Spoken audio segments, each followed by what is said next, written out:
হিয়ো হিয়ো হিয়ো ওই এই রাজু তুমি তো কিছু পারো না, আমাকে দাও। ঠিক আছে বাবা, না ওই যে মারো। ওই বাবা, এটা তুমি কি করলে? বল কোথায়? হাই হাই রাজু, বল তো গাছে বেঁধে গেছে। এখন কি করবো তাহলে? তোমার জুতোটা খুলে দাও রাজু। এই যে দাও আমায়। ওই হাই হাই, কি হলো রাজু? এটাও তো বেঁধে গেল। দাঁড়াও বাবা, এই যে এটা না, এটা মারো। ওই রাজু, কি হলো? এটাও তো বেঁধে গেল। এখন কি করবো? দাঁড়াও রাজু, দাঁড়াও, দেখতেছি। এই ঝুড়িটা মেরে দিই। ওই সবই বেঁধে যায় খালি। ওই বাবা, এটা তুমি কি করলে? আমার বাইসাইকেলটাও বেঁধে দিলে। সবগুলোই তুমি বেঁধে দিলে বাবা, কিছুই পারো না তুমি। দাঁড়াও রাজু, দাঁড়াও, দেখতেছি। এবার পুরো গাছটাই ঝাঁকি দেবো। রাজু, তাও তো পরে না, এখন কি করবো? এরপর কি হলো এটি দেখার আগে তোমার যদি এই ছবিটা ভালো লাগে তাহলে ভিডিওতে একটা লাইক করে চ্যানেলটা সাবস্ক্রাইব করে যাও। আর তুমি যদি লাইক সাবস্ক্রাইব না করে তাহলে বুঝবো তুমি এই ছবিটাকে ভালোই বসো না। এই দেখো বাবা, আমি কিনে আসছি। আরে রাজু, আমার তো জেসিবির কথা মনেই ছিল না।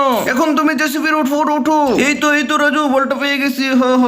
দেখছো রাজু, জেসিবিটা আমাদের কত কাজে লাগে। তুমি কি করছো? তুমি তো সবগুলো গাছে বাজাই দিছো, বোকা সুদা।